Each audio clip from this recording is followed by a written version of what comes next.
Et on est parti, mon Clem. Let's go. Aujourd'hui, chers investisseurs, on va parler de comment vivre de son capital en bourse. Question très large qui revient souvent, c'est un petit peu le but ultime en fait. Quand on commence à investir, on se dit le but quand même, c'est de pouvoir à la fin, in fine, peut-être devenir rentier et vivre de son capital. Ça paraît voilà, un truc un peu lointain. Et c'est peut-être pas, on va en parler parce qu'il y a des conséquences aussi après derrière. Peut-être que vous souhaitez vivre une partie de votre capital et quand même continuer de bosser aussi une autre partie. Mais c'est vrai que c'est un peu cette liberté financière, le fameux mouvement FIRE. C'est marrant qu'on s'appelle Bourse Barbecue et qu'on parle de FIRE, mais on va en parler. Combien de temps il faut pour vivre à 100% de la bourse? Est-ce que c'est souhaitable de vivre aussi à 100% de la bourse? Ça sera peut-être dans la deuxième partie. Comment s'y prend concrètement pour vivre de la bourse? Est-ce qu'on vit avec les dividendes? Est-ce qu'on vit avec les plus-values? Est-ce qu'on vit en faisant des crédits lombards? Genre, il y a des techniques encore plus avancées pour vivre de son capital. Donc ouais, projet intéressant pour ce podcast, mon Clem, non? Ouais, podcast très cool. Avec un sujet, en fait, moi, ce sujet, j'adore parce que j'ai l'impression qu'il n'y a pas de réponse toute faite, tu vois. Il n'y a pas de vérité ultime en mode, ben, en fait, dans ce cas-là, tu vas vivre uniquement en faisant des ventes et en te, en te faisant une rente par vente, ou alors, dans ce cas-là, tu vas vivre que de tes dividendes, ou alors, tu vas faire un mouvement FIRE en mettant. Enfin, parce qu'il y a tellement d'aléas que c'est très, très difficile de dire: «Ça va être ça et c'est sûr que ça va être ça». Mais l'idée, en fait, quand on est investisseur, je pense, c'est de mettre toutes les chances de notre côté pour, bah, pouvoir, se verser, une rente intéressante, à notre, objectif d'investissement, après notre horizon d'investissement. Donc ouais, un sujet, très intéressant, je pense.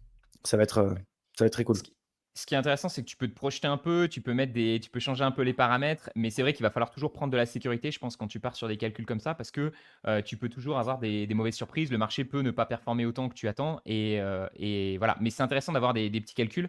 Et justement, j'ai préparé un petit truc, mon Clem, tu me dis, quand tu vois l'onglet ici, c'est un Yes, vieux good. fichier sheet que j'avais fait, que j'ai retrouvé, tu vois. Et ici, tu peux indiquer donc ton âge et l'épargne mensuelle et donc combien tu prévois d'investir.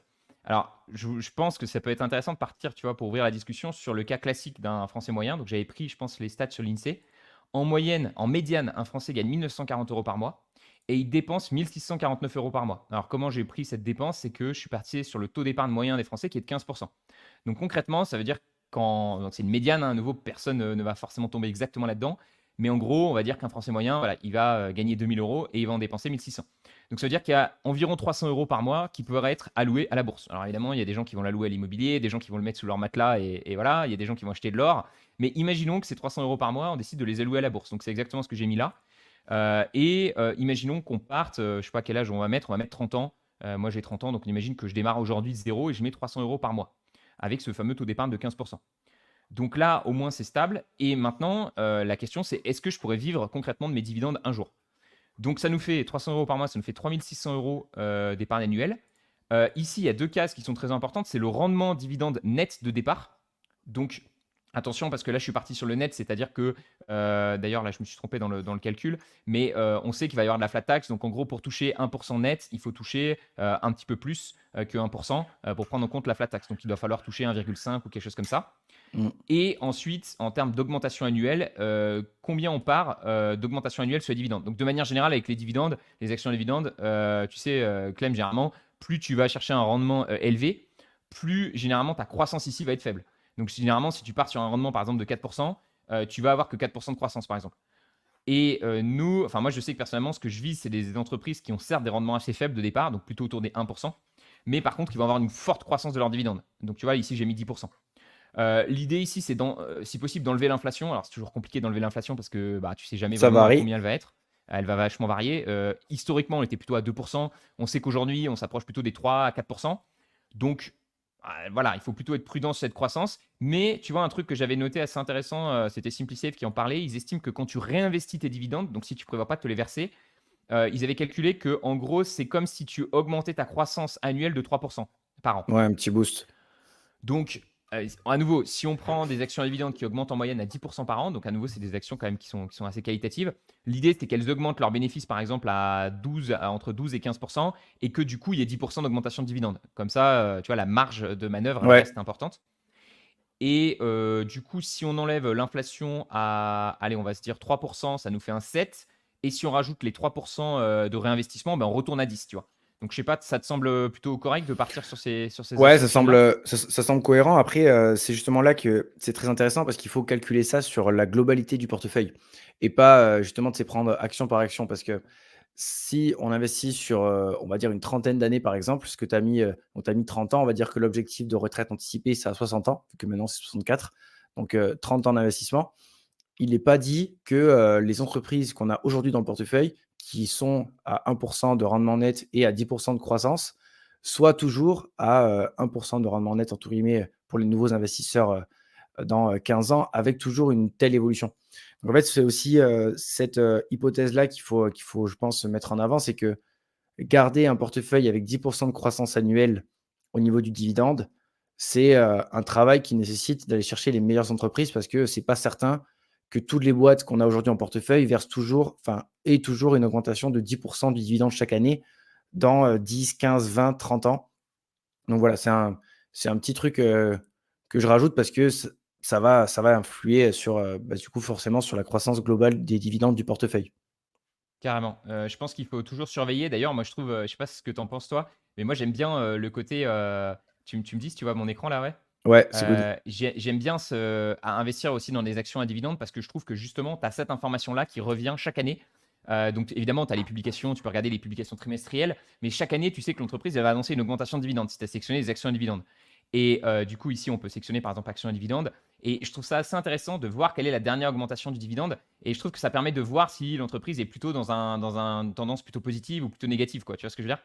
Ouais. Et du coup, moi, j'avoue que j'aime bien regarder et m'assurer que les entreprises que j'ai en portefeuille, ben, elles restent toujours sur cette augmentation qui est autour à plus de 10%. Mais on a certaines entreprises qui arrivent à l'augmenter encore plus fortement. J'ai hâte d'ailleurs de voir l'augmentation que va proposer par exemple Google et Meta, parce que c'est des tout nouveaux Ouais, dividendes, donc on ne tout sait nouveau, pas à ouais. quelle vitesse ils vont être augmentés.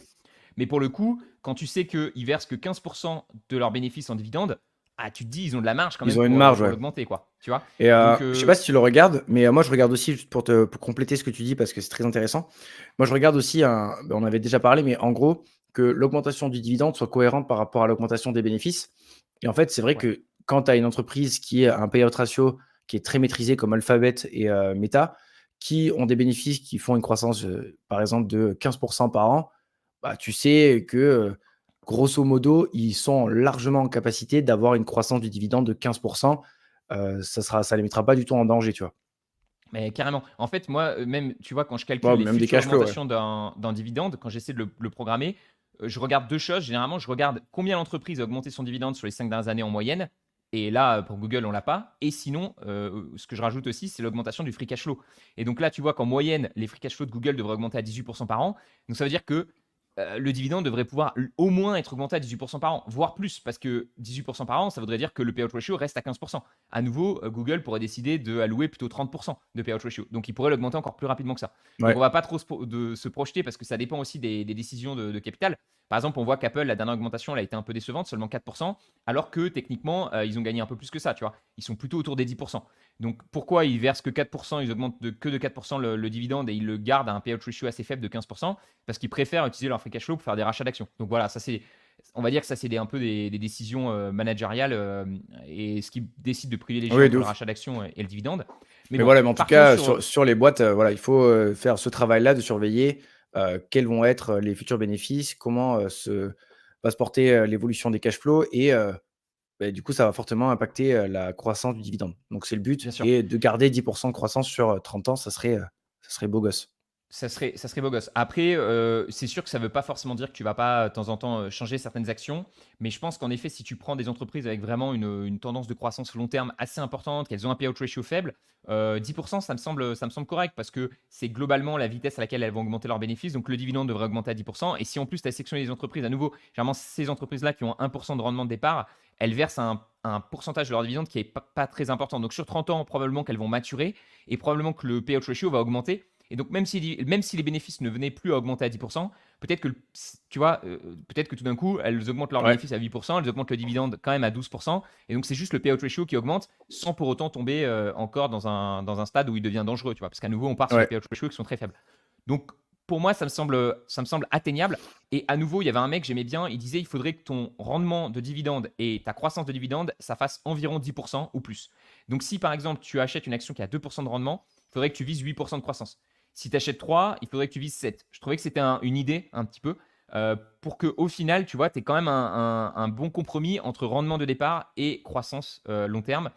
Après, à nouveau, tu en as parlé. Moi, c'est vrai que j'aime pas trop monter le yield de départ parce que ce que je constate, c'est que plus tu montes le yield de départ, plus la qualité des entreprises elle baisse. Et donc, évidemment, en termes de dividendes, bah, c'est plus intéressant parce que tu en reçois plus. Mais en termes de gain en plus-value, généralement, ça se détériore. Et moi, sur toutes les études que j'avais menées, je sais pas si toi, tu avais constaté la même chose, mais généralement, plus tu augmentes le rendement de départ en dividende et plus tu es sur une entreprise qui, ici, va avoir une croissance plus faible et un rendement total, en fait, qui va être moins intéressant que ce que tu peux avoir avec des ETF, par exemple. Bah, globalement, de toute façon, quand tu regardes les entreprises à dividendes qui sont aujourd'hui très connues, tu prends par exemple un 3M, qui était une boîte qui était très appréciée il y a quelques années, qui verse des dividendes, avec un yield entre 4 et 5 je pense, si je dis pas de bêtises aujourd'hui. J'ai pas les chiffres précis. Mais, ce qu'on a vu, c'est que derrière, ces fondamentaux se sont un peu dégradés. C'est pas l'action de l'année, quoi. Genre, et C'est c'est le vrai cas pour beaucoup que d'entreprises. dernièrement, il y a eu des crashs. Moi, je suivais beaucoup tu sais, sur SimpliSafe, ils parlaient un petit peu des fameuses actions à dividendes. Et c'est vrai qu'il y a des actions qui sont très connues chez les investisseurs à dividendes. Je pense à Johnson Johnson, 3M. Mmh. Il y a aussi VFC. Et on a connu VFC, pareil, énorme coupure du dividende qui fait très mal. Et d'ailleurs, tu vois, sur l'investissement, là, je suis à moins 62% sur mon ancien compte. Donc, c'est vrai que on a vu comment dire, des entreprises qui avaient des beaux historiques de dividendes et on se disait, bon, bah, il n'y a pas de, y a pas de, y a pas de problème. Et il faut voir que les coupures sont aussi possibles. Donc, c'est pour ça aussi, en termes de sécurité, j'ai tendance à privilégier les entreprises qui versent des plus petits dividendes parce que je me dis, OK, j'en touche peut-être moins, mais sur le long terme, je suis sûr de continuer à le toucher. Après, ce qui peut être intéressant, tu vois, je crois qu'ici, ils ont un screener. Donc, tu vois, tu peux aller dans compagnie ici, par exemple, te dire, OK, je veux un dividende qui est safe. Là, tu peux trier par dividende yield. Et là, automatiquement, tu vas te retrouver avec les entreprises. Alors là, j'ai un secteur qui est sélectionné, mais automatiquement, tu te retrouves avec les entreprises qui, selon eux, ont des dividendes élevés, mais c'est quand même safe. Mais le truc, c'est que Ouais, mais généralement, quand les tu gains vois, en par exemple, plus-value, Enbridge, ouais, ouais, enfin, t'es sur du pétrole, t'es sur du transport ouais, énergétique, mais etc. c'est pas des boîtes, extraordinaires, tu vois? Non, tu es sur des banques, Verizon aussi. En Verizon, fait, pareil. c'est un peu des pièges. C'est des value traps, ils appellent ça les Anglais, parce que souvent le yield, il va t'attirer. Mais en fait, tu vas gagner. En fait, ce qui va se passer avec ces entreprises, c'est que le dividende, il va potentiellement être continué de verser. Par exemple, tu vas gagner 7% ou 8% par an. Donc, tu dis, bah, c'est génial. Mais le truc, c'est que ton action, elle va perdre 8%, tu vois. Mmh. Donc, en fait, tu as l'impression de gagner, mais tu vois, tu gagnes d'un côté et tu perds en plus-value. Et moi, je trouve ça plus intéressant d'aller sélectionner les entreprises qui gagnent sur les deux côtés, quoi. C'est-à-dire qui gagnent en dividende, mais tu gagnes aussi en termes d'appréciation de l'action, quoi. 100. Bon, donc on reprend notre calcul parce qu'on est parti sur une tangente. Vous nous connaissez dans le podcast, c'est le but aussi, hein. Donc on est reparti sur notre français moyen qui met 300 euros par mois de côté. Combien de temps il met, à ton avis? Alors Clem, je te pose la question. On va masquer le tableau. On va voir si tu es, si t'es bon en termes de vignettes. Combien de temps, à ton avis, il met à vivre de ses dividendes? Donc, 300 € par mois, il a 1 650 € de dépenses. Donc il faudrait qu'il ait, 1 650 € par mois net. Exact. Tous les calculs étaient nets là? Ou Oui, puisque le rendement du dividende, il est net. Le 1%, on a considéré qu'il OK. était net. Donc, c'est-à-dire que tu es Donc sur le. net, s'il a 1 et qu'il investit, 300 € par mois, ça fait, bah, on a vu 3 600 € par an. Hem, Bah, en vrai, déjà, si tu investis pendant 10 ans, tu as investi 3 600, malgré les 10 de rendement que tu as, c'est pas l'Amérique. Je pense qu'en vrai, pour vivre que des dividendes, en démarrant à ce yield-là avec une croissance de 10, je sais pas, 60 ans, 70 ans, Et on va aller voir ça. voire même Euh, plus peut-être. en vrai, c'est vrai que c'est ça qui peut être un peu décourageant quand tu as des rendements à 1% de départ, même avec une forte croissance. Tu vois que ça prend quand même du temps, en fait, que la croissance, pour qu'elle soit importante. Donc, on voit que la première année, donc tu as 31 ans, donc à nouveau, on a dit que tu as démarré à 30 ans, tu démarres à 31 ans, tu as mis 3 600 euros, du coup, c'est 300 euros x 12, et tu as 1% de rendement net, ce qui te fait 36 euros de dividendes sur l'année, donc 3 euros par mois. Donc, ça commence pas incroyable. Et ensuite, tu vois, le tableau, ce qu'il fait, c'est qu'il va te rajouter les 3600. Donc, on voit que ton argent investi forcément double puisque tu restes sur 300 euros. Donc, ça aussi, c'est une assumption. Ça se trouve, là, aujourd'hui, à 30 ans, tu peux mettre 300 euros. Ça se trouve, à 35 ans, tu pourras mettre 400. Tu vois, ça pourra peut-être Ouais, augmenter. ouais, bien sûr. Donc, voilà. Après, ce qui est bien, c'est qu'on a quand même pris en compte un peu l'inflation ici dans cette croissance-là, puisque à nouveau, on l'a déduit de l'augmentation des dividendes. Donc, techniquement, tu touches un peu plus de dividendes que ça, mais on le déduit. Et ce qui est bien, et c'est ça qui est compliqué, c'est pour ça qu'on a un tableau ici pour calculer, c'est qu'il ne faut pas oublier que le premier 3600, il commence à 1% et ensuite il grandit à 10%. Mais le deuxième 3600 que tu rajoutes ici, lui, il grandit pas à 10%, il repart à 1%. Je sais pas si tu vois ce que je veux dire. Ouais, bien sûr. Et c'est pour Oui, ça oui, en gros, que tu fais ici, c'est comme, les intérêts composés. Enfin, tu vas pas faire, si tu fais, 10 sur, 10 000 € la première année et que, tu investis, 10 000 € la deuxième année, que tu rajoutes du cash, que tu refais 10, beh, tu vas faire, peut-être 20 sur la première année et 10 sur la deuxième, tu vois? Enfin, les c'est calculs sont ça. foireux, mais c'est un peu l'idée.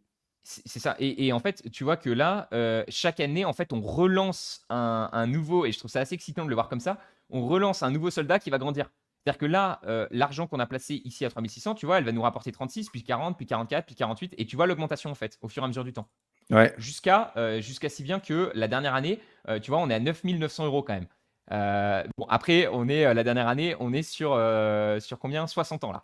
Donc, bon, ça met du Ouais, temps, donc ouais. mais on voit quand même qu'un 36 € peut être transformé en un 9 000 € s'il y a suffisamment de temps. Et donc, ce qui se passe, c'est qu'à chaque fois, du coup, forcément, là, on l'a pas lancé, mais on relance du coup, en remettant du coup au pot les 3600, on relance un revenu passif qui va commencer à se déclencher.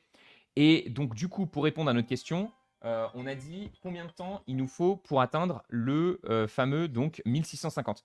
Donc, on descend. Ici, on a le montant par mois net. On descend, descend, descend, descend. Bon, après les Et intérêts composés sont quand même très puissants sur les dernières années, ça fait des bons. ouais, Mais ouais, ouais. globalement, tu mets ouais, j'ai été un peu méchant avec les intérêts composés.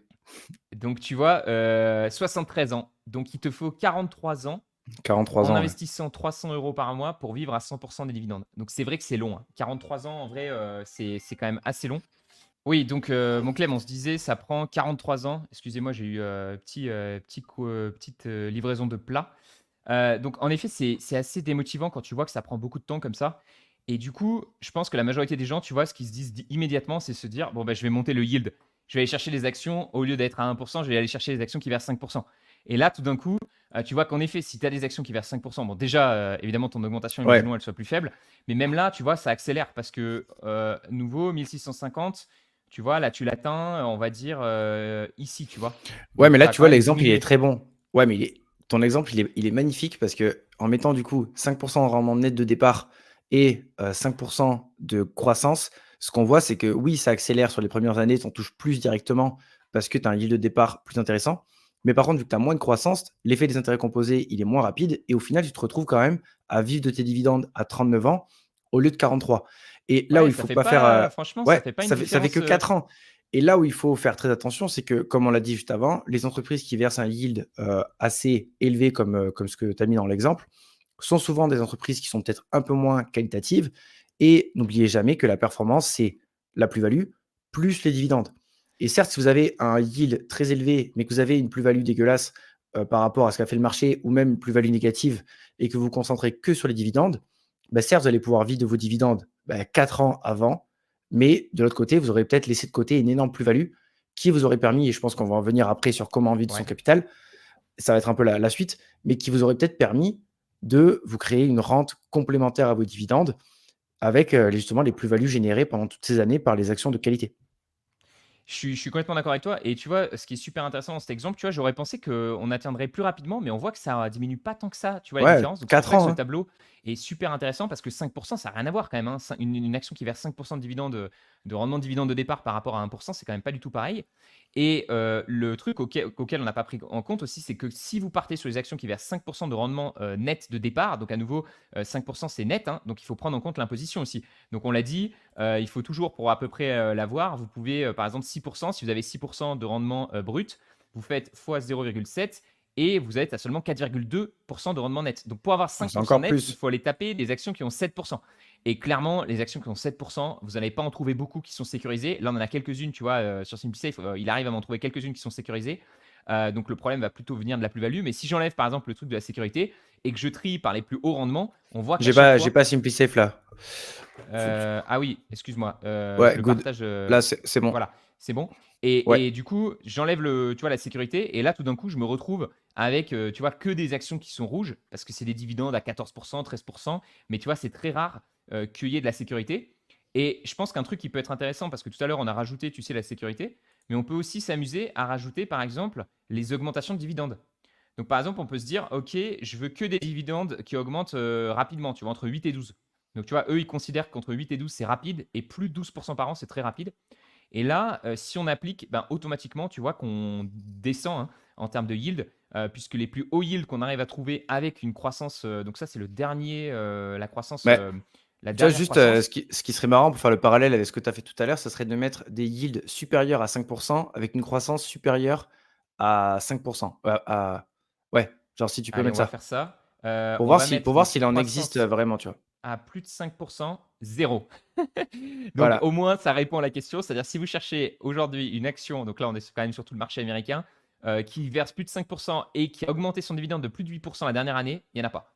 Donc au moins c'est clair. Et vous voyez que si vous descendez, en effet, il faut descendre à 4%. Et 4%, il n'y en a que 2, quoi. il y en a 2, ouais. Il y a souvent des raisons. Hein. CVS, typiquement, c'est un peu en crise.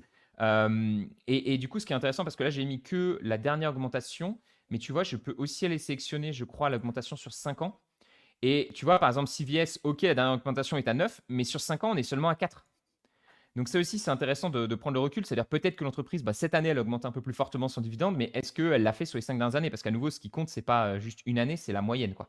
Et il Euh, y a même eu, une coupure, non? Parce que ou alors un arrêt de l'augmentation. Parce oui, qu'il on voit il que y a ça ça fait fait que que 2 2 ans, ans donc il y a d'affilée. eu un truc, hein. Donc, si on regarde, ouais, ça a stagné en fait entre, tu vois, entre 2017 et ils ont arrêté de l'augmenter toute cette période-là. Donc, c'est bien, Ouais. ils l'ont pas coupé, ils l'ont pas réduit, mais ça a quand même stagné pendant tout ce temps-là. Et donc là, pendant ce temps-là, bah, vos revenus passifs, ils augmentent pas à 10% par an, quoi. Donc, je pense que c'est un bon exemple. On l'avait pas préparé, mais attends, mince, il faut que je repartage l'onglet pour le voir. Ouais, Tu le vois là, là, mon c'est Clem? good. Ouais, le petit plat. Ouais, tu vois le petit plat. C'est un petit peu chiant, il faut que je reclique à chaque fois pour partager l'onglet. Mais voilà, en gros, on l'avait pas préparé et on voit quand même dans cet exemple-là que, ben, à nouveau, plus tu vas chercher du yield, plus quand même tu auras moins de croissance. En fait, c'est ça. C'est-à-dire que le yield, le seul truc que tu as, pour moi, c'est que tu as plus de rendement de départ, mais tu vas perdre généralement en sécurité, en croissance de dividendes et surtout, on va en parler en plus-value. Ouais, et c'est en fait, c'est là la question que je me pose moi et par rapport aux différents profils d'investisseurs. Je sais qu'on en avait déjà parlé il y a quelques temps, mais en fait, c'est là où c'est très difficile parce que nous, on est jeunes et on a, peut-être 30 ans d'horizon d'investissement devant nous. Donc en fait, cet effet des intérêts composés sur la croissance des dividendes, il va avoir un fort impact sur les dernières années d'investissement et normalement, avec nos activités, si on est malin, le but, c'est que presque nos investissements, on les sorte quasiment jamais et ça nous serve, presque à transmettre, tu vois? Genre, ou peut-être en profiter, mais on verra dans 30 ans. Quelqu'un qui a aujourd'hui 50 ans et qui veut investir dans des actions, qui veut toucher une rente, là, en fait, la question, elle est encore plus difficile parce que ça ne veut pas dire qu'il faut acheter des actions à haut dividende, parce que comme on l'a vu, ça veut aussi dire que peut-être la plus-value sera moins intéressante. Mais de l'autre côté, tu te dis: «Putain, le mec, j'ai que 10-15 ans», tu vois? J'ai que 10-15 ans pour essayer de me sortir une rente. Donc, est-ce que je vais pas plus sur des actions à aller à 2-3 avec une croissance intéressante, plutôt que sur celles à 1 à 10 avec à 1 de yield et 10 de croissance qui, même si elles sont plus intéressantes et qui risquent de m'apporter plus de renta, du coup, m'apporteront pas assez de dividendes pour, avoir même un complément de rente, tu vois? C'est une C'est question quoi qui est l'objectif difficile. dont tu parles là? Parce que le mec, il a 50 ans, il veut vivre, c'est quand? Il veut vivre des dividendes dès maintenant, il veut se les Ouais, retirer ou non, l'objectif c'est à 60 ans? ouais, 60 ans, tu vois? Quand tu as que 10 ans devant toi. Bah, c'est une bonne question, mais alors t'as pas que 10 ans devant toi, parce qu'après 60 ans, faut que tu vois, il faut que tu continues de pouvoir Ouais, vivre mais de ton cap. en fait, c'est ça qui est difficile, c'est, tout va dépendre des objectifs de chacun. Parce que quelqu'un à 50 ans peut très bien commencer à investir pour avoir un complément de retraite. Tu vois? Si ça a 64 ans, ça lui laisse 14 ans, c'est pas déconnant. Si c'est ça son objectif, bah, effectivement, les actions à 1 de yield et 10 de croissance, ça va peut-être être un peu short pour avoir vraiment une rente par dividende. Il pourra peut-être plus sortir de plus-value et peut-être qu'à 50 ans, il a plus de capital à apporter aussi. Mais si son objectif, c'est, d'investir peut-être pour la transmission pendant, encore s'il faut, 20, 30, 35 ans, hein, si, s'il vieillit, bien.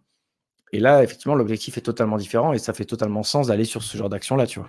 Je pense que ça dépend de l'objectif de la personne. Ça dépend, je suis complètement d'accord avec toi, ça dépend de l'objectif et surtout ça dépend à quel moment tu as besoin du capital, tu vois. C'est-à-dire si tu me dis je veux investir en bourse, mais ce capital j'en ai besoin dans 3 ans, en effet là je vais te dire, bah, je vais même te dire investis pas en bourse en fait, tu vois ce que je veux Ouais, dire? de ouf. C'est pour ça que pour moi les actions à haut rendement c'est un piège dans tous les cas parce que tu as quand même de la volatilité, d'accord? C'est pas parce que c'est des actions à haut rendement que tout d'un coup elles vont pas chuter, donc elles peuvent chuter, tu as quand même la volatilité.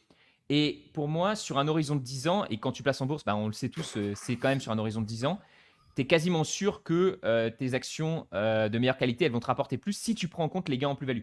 Donc, à nouveau, hein, tu sais qu'il peut y avoir la volatilité, tu sais que certaines actions peuvent baisser, tu sais qu'avec les actions au rendement, tu as un peu un yield qui est garanti. Donc, sur le court terme, peut-être tu vas avoir l'impression de gagner un peu plus. Mais sur un horizon de 10 ans, et généralement, quand tu investis en bourse, c'est sur un horizon de 10 ans, tu ne veux pas investir sur un horizon de 2-3 ans.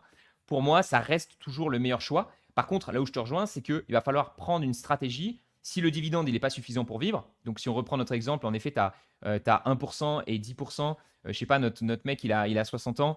Imaginons qu'il a un capital, je sais pas, on va dire de combien? De 100 000 euros.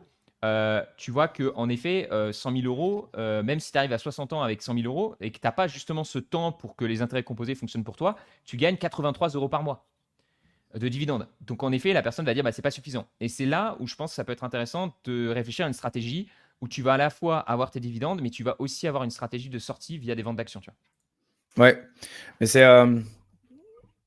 je pense que dans tous les cas, tu vois, la meilleure solution, c'est de toujours réfléchir en performance globale et pas performance en dividende ou performance en plus-value. Tu vois, le but, c'est vraiment d'avoir la perf globale la meilleure possible Ouais. sur l'horizon d'investissement que tu as disponible. Tu vois.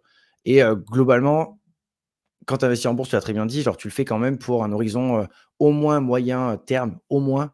Donc, on va dire minimum du minimum 5 ans minimum et 10 ans pour être sûr de pouvoir ouais, traverser une éventuelle crise qui pourrait intervenir. Mais ouais, le but, c'est d'avoir le maximum de performance globale. Et ensuite, bah, on va en venir. Comment est-ce que tu fais pour, quand tu as du coup du capital et que tes dividendes ne te permettent pas de vivre au moment où tu avais prévu de sortir une rente, bah, comment est-ce qu'on fait à ce moment-là, tu vois? Et du coup, ça va être un peu la deuxième partie, je pense. On va parler de comment faire pour complémenter une rente en dividende ou alors, comment même, avoir une rente principale qui ne vient pas de dividendes. Ouais, carrément. Donc, moi, ce que j'avais commencé à réfléchir, donc je suis parti sur le truc classique, donc vous devez sûrement connaître, c'est les fameux retraits de 4%.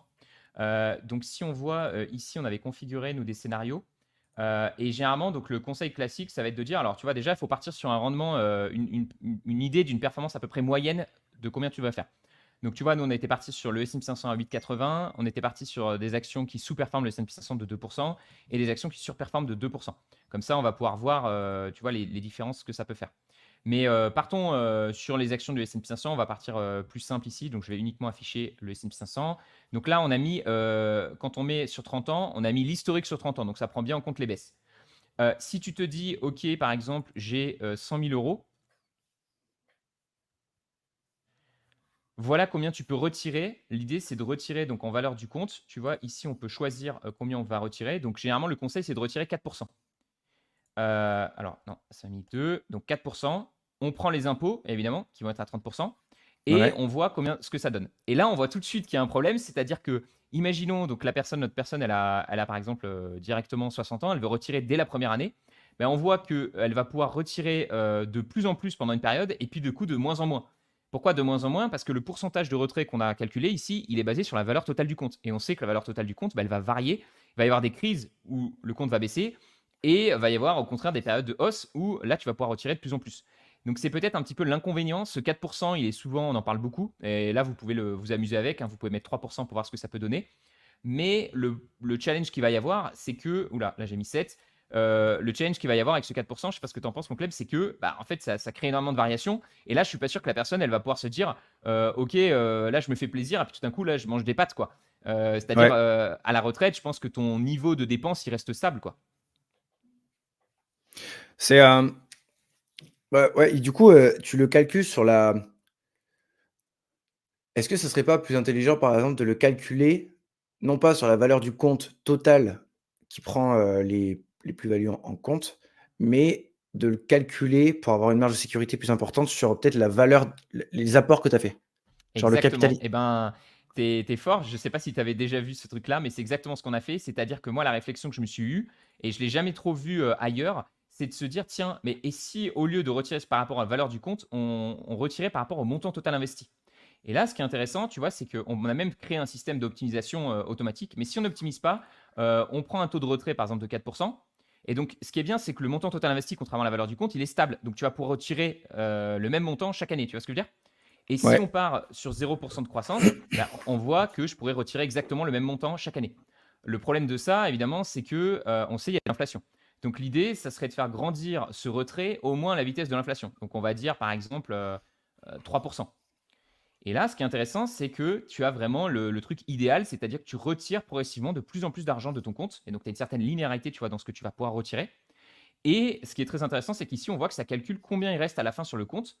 Et donc, en tout, on a investi 100 000 euros, puisqu'à nouveau, c'est les 100 000 euros qu'on a mis au départ. Et on voit qu'avec ce retrait, donc à nouveau de 4% par rapport au montant total investi, donc la première année, on retire 4% de 100 000, et en le faisant grandir à 6% par an, eh bien, à la fin, il nous reste encore 109 000 euros sur le compte. Donc, c'est plutôt safe parce que tu as retiré et en même temps, il t'est resté de l'argent sur le compte. Et si on voit, par contre, tu vois, ce qui est bien avec ce système, c'est que si je vois, si j'augmente trop vite, par exemple, j'augmente de 7% par an mes retraits, bah là, tu vois, ça me dit erreur. Au bout de l'année 30, tu n'as plus d'argent et donc Il y a plus de ça il y a plus de fonctionnera pas. thunes. Mais pareil, tu vois, le problème, c'est ça, c'est, très, très bien, je trouve, du coup, en théorie, parce que ça montre bien que, justement, quand tu investis enfin, quand tu retires sur, le capital investi, tu es beaucoup plus safe. Par contre, c'est un peu la même problématique que quand tu investis sur des actions à 1% de dividendes et 10% de croissance. C'est que quand tu retires sur le capital investi, vu que tu profites pas des intérêts de la bourse qui t'ont été apportés, bah, tu retires une petite somme, tu vois? Bah, là, c'est un peu ce qu'on a vu sur le graphique, c'est je crois que par an, la première année, ils retiraient 233 €. C'était par mois, hein, je pense? Oui, C'est alors calculé par mois ou au c'est total? par mois et c'est net d'impôt. Alors après, en effet, tu as quand même une limite de ce que tu peux retirer. À nouveau, on est parti sur une performance moyenne de la bourse là, sur cette période de 8%. Quand la bourse en moyenne fait 8%, il ne faut pas s'amuser à retirer 8% parce que sinon, enfin, tu vois, mais c'est assez flexible en fait. Ce que je trouve bien Et avec les ventes, l'inconvénient des ventes, on l'a vu, c'est qu'il y a la volatilité qu'il faut bien prendre en ouais. compte et donc il faut bien faire ses calculs parce que tu risques, si tu retires trop, tu risques de ton compte tomber à zéro et on veut surtout pas que ça arrive. Mais l'avantage qu'il faut quand même souligner à la revente de certaines actions, c'est que c'est plus flexible. Alors certes, quand tu vas vendre tes actions, bah, tu vas payer des impôts, tu vas aussi perdre certains dividendes que tu avais, mais c'est beaucoup plus flexible. C'est-à-dire que le dividende, tu sais qu'il est à 1%, il augmente à 10%. Là, la vente, tu peux commencer à 4 et augmenter à 2, tu peux commencer à 5 et augmenter à 1, tu peux commencer à 3 et augmenter à 6. Donc c'est toi qui choisis, est-ce que En je fonction préfère des recevoir, besoins? voilà, en fonction de tes besoins, est-ce que je veux recevoir tout de suite plus d'argent, est-ce que je veux en recevoir moins? Et tu peux quand même faire des projections, on va dire, prudentes, euh, en prenant bien en compte, nous, c'est ce qu'on a fait sur le calcul, on a pris en compte le fait qu'il y a des années de baisse et que du coup, ton compte va baisser. On a pris les 30 dernières années de performance boursière, donc on n'est pas sûr que sur les 30 prochaines, ça fasse la même chose que les 30 dernières. Mais voilà, à nouveau, il faut partir sur quelque chose si tu veux faire des projections. Et je trouve que ce tableau-là permet quand même d'avoir un peu un ordre d'idée de combien tu peux retirer sur ton compte sans prendre le risque, évidemment, de tomber à zéro. Et est-ce que, si tu peux afficher le tableau? Si tu Ouais. mets, par exemple, sur la non pas sur le montant investi, mais sur, la valeur du compte et que tu mets un pourcentage inférieur à 4. Parce que 4, on va dire, c'est la limite où, tu te dis: «Bon, 4 ça passe, mais il faut pas que ça parte en steak». Si tu mets, par exemple, 3 de taux de retrait sur Donc, la on est valeur du sur la compte. valeur du compte? Ouais, Ouais, bah, je peux. Alors, tu vois, nous, on a même créé un système automatique. Alors, qu'est-ce que ça veut dire le système optimisation auto? En fait, c'est un système qui optimise. J'avais demandé à Brian de développer ça. C'est un système qui optimise tes retraits pour qu'à la fin, il te reste 2 fois plus d'argent que le total que tu as investi. Donc là, on voit que le retrait optimal pour une performance moyenne de 8,80, c'est 4,95 parce que ça te permet à la fin des 30 ans d'avoir encore 195 000 euros sur ton compte. Donc, du coup, tu as 2 fois le capital que tu as investi. On a jugé que c'était plutôt prudent, sachant que, tu vois, ça se trouve, il y aura des surprises, évidemment, ça sera jamais exactement comme ça. Ça se trouve, tu auras un peu plus, ça se trouve, tu auras un peu moins. Mais ouais. l'idée étant toujours qu'à la fin, il t'en reste sur ton compte, tu vois. Donc, ça, c'est le taux de retrait le plus optimal, on va dire, de 4,95. Maintenant, en effet, tu peux tout à fait partir, tu vois, sur un retrait plus faible, à 3%. Le truc, c'est que tu auras toujours la même variation, puisqu'à nouveau, on part sur les valeurs du compte. Donc, moi, c'est ça qui me gêne, tu vois, c'est d'avoir des montants Ouais. qui varient. Et c'est pour ça que je préfère, tu vois, le montant total investi plus l'optimisation automatique. Donc, de nouveau, on a l'optimisation automatique. Et tu vois que là, c'est pareil. Pour une optimisation automatique, il nous conseille de retirer 4,1% du montant total investi et de l'augmenter à 5% par an. Et là, je trouve qu'on a une belle augmentation, tu vois. Et Et là, là, ça se passe bien, ouais. voilà, on peut se dire sur un 100 000 euros, alors c'est sûr, hein, c'est pas forcément énorme, hein, mais clairement, on le sait, on sait qu'avec 100 000 euros, tu vis pas de la bourse. On n'a pas fixé ça d'ailleurs comme objectif, mais en gros, tu vois, 100 000 euros, si tu veux vivre de la bourse tout de suite, je pense qu'il faut plutôt partir sur allez quoi, un 500 000, t'en penses quoi, toi? Ouais, et encore, hein. Ouais, même plus, hein. Parce qu'un 500 000, ça te fait 1 181 euros Après, que ça tu peux commence à être retirer la première sympa. année. Sachant que, ici, on est sur, 1 181 sans compter les dividendes qui viennent, aussi complémenter ça. Ouais, ouais. Donc ça peut commencer Alors à faire une non, rente. je suis pas sûr parce que Ah ouais, la performance globale.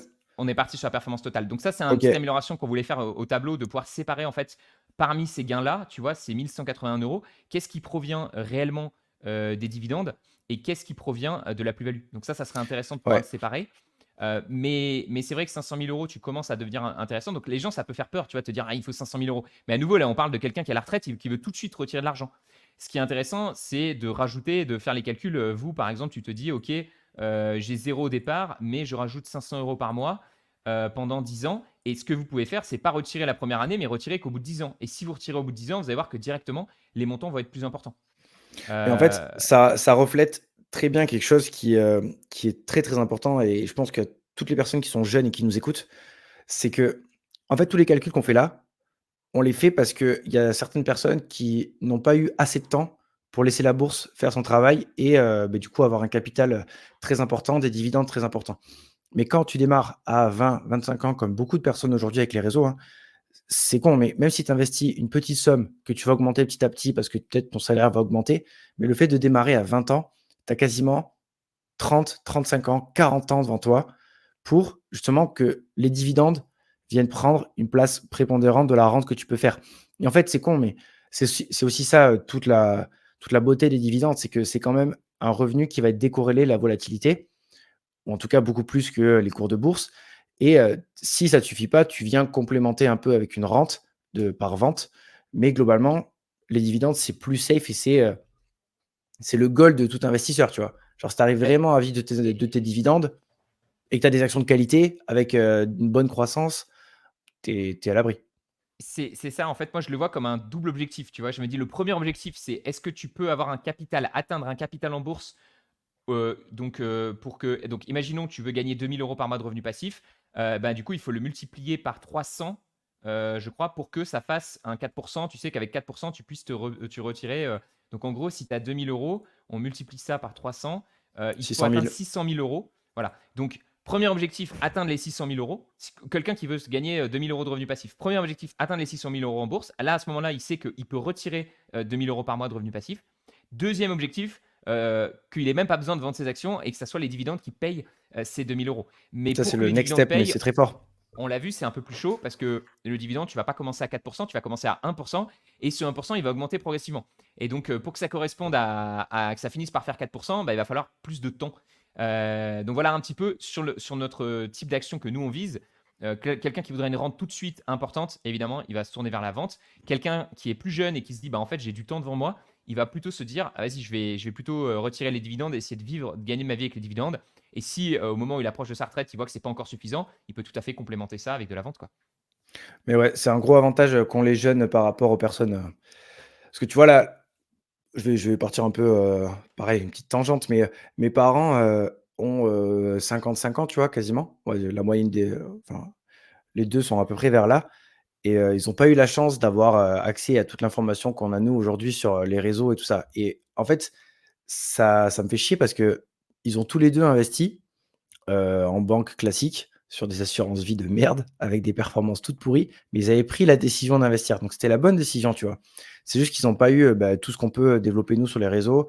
Ils ont pas eu les bons conseils, je pense. Et c'est même pas la faute des conseillers. Je pense qu'ils avaient pas forcément juste les connaissances et les compétences pour.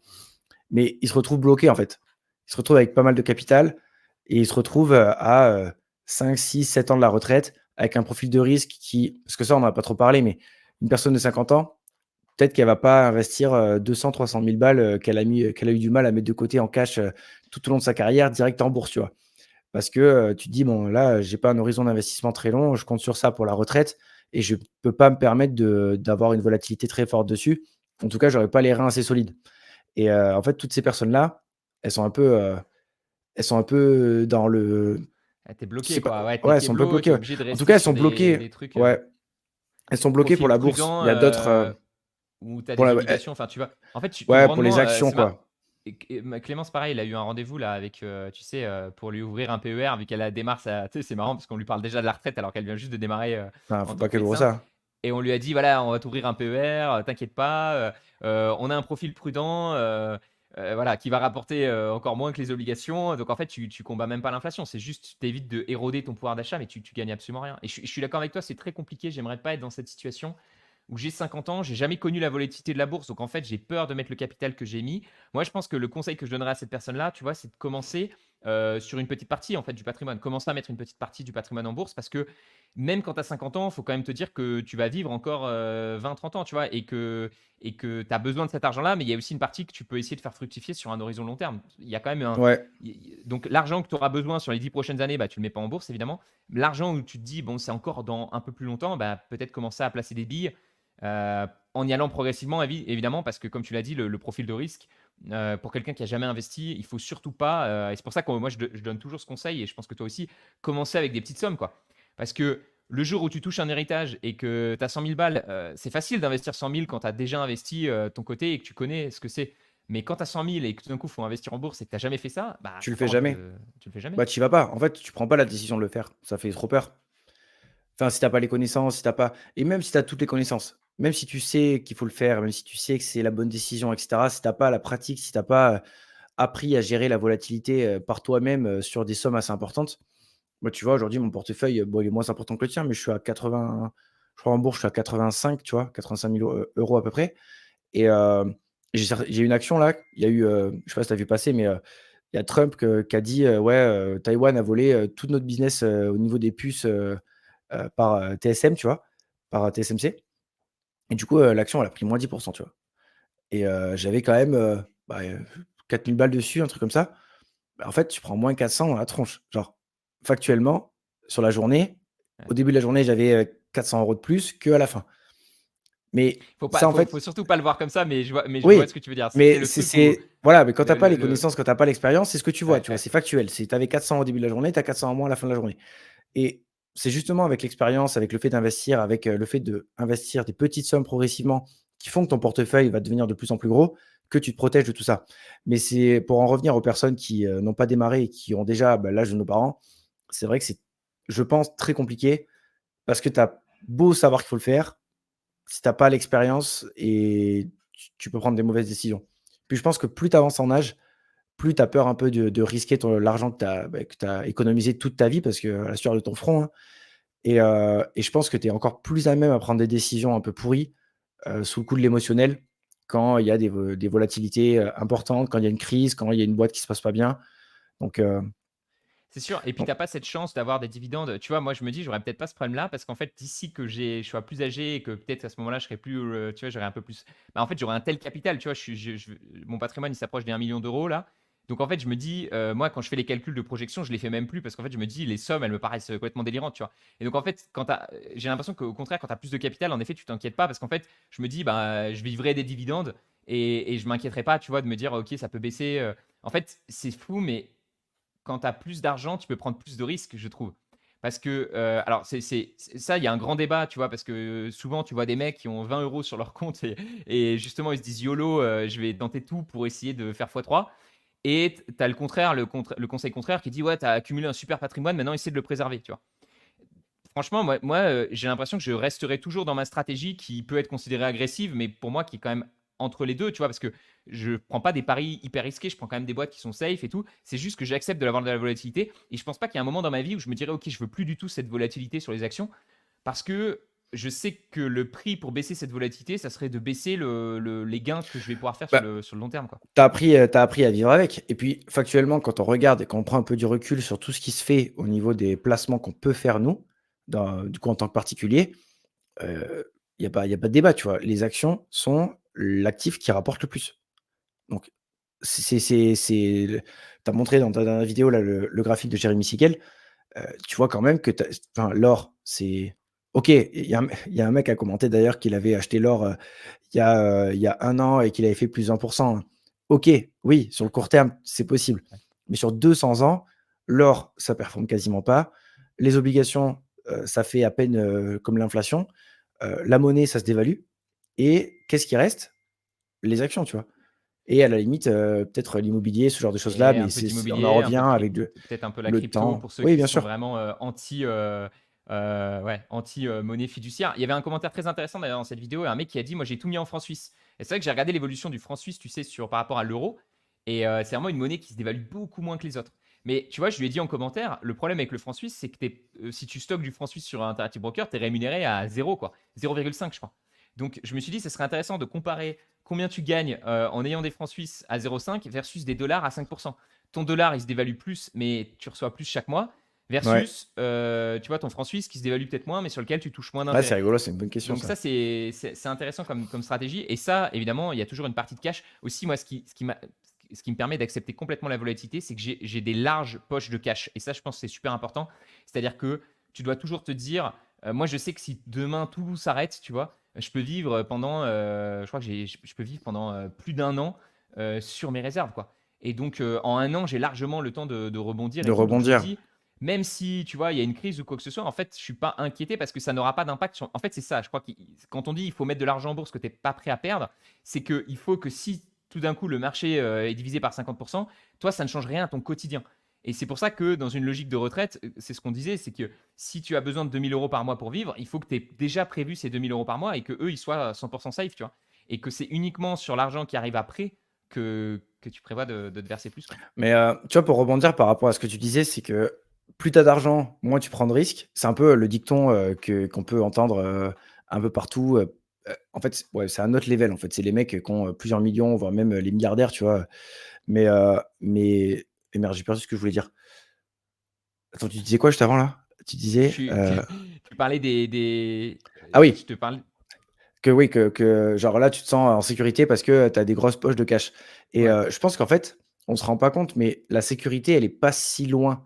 Parce que toi, tu vois, tu as quasiment aujourd'hui 1 million de patrimoine, ce qui, du coup, est un patrimoine, bah, élevé pour ton âge et tu es largement à l'aise. Moi, j'ai moins, tu vois, j'ai, aux alentours de 250 000 et même avec 250 000 aujourd'hui, sachant que je dois avoir, un peu plus de 200 000 en liquide, donc en bourse, en cash et la trésorerie de ma société, mais globalement, enfin, il peut, enfin, je peux me faire frapper par la foudre et ne plus travailler pendant un an. Je peux vivre, tu vois? Et ça, c'est une sécurité de ouf. Et à partir du moment où tu as cette sécurité-là, beh, c'est vrai que la volatilité, tu t'en tapes un peu le Tu c'est comme ça, l'acceptes, quoi. ouais, ouais, Ouais, tu l'acceptes. tu l'acceptes beaucoup plus. Non, non, mais c'est sûr. Je pense qu'il faut se créer des poches de cash aussi bien dans le pro que dans le perso, parce que c'est ça aussi qui va te permettre d'être bold, tu vois? De tenter des trucs, de déménager, de changer, tu vois? D'oser des choses aussi quand tu as Ouais. cette sécurité-là. Alors que si tu es toujours ric-rac, si chaque fois que tu es sur le fil, c'est compliqué et ton compte de bourse, il Et risque de sauter et tu risques d'aller taper dedans, mais ça, c'est une grande force qu'on a, je trouve, nous, les, entrepreneurs investisseurs. Et nous, on est même investisseurs avant d'être entrepreneurs ou, toi, peut-être, tu étais entrepreneur avant d'être investisseur, mais moi, l'inverse. Et on a quand même cette gestion, financière. Aujourd'hui, moi, je sais qu'en fait, je gère mieux, ma trésorerie de boîte que des boîtes qui font plus d'argent que moi.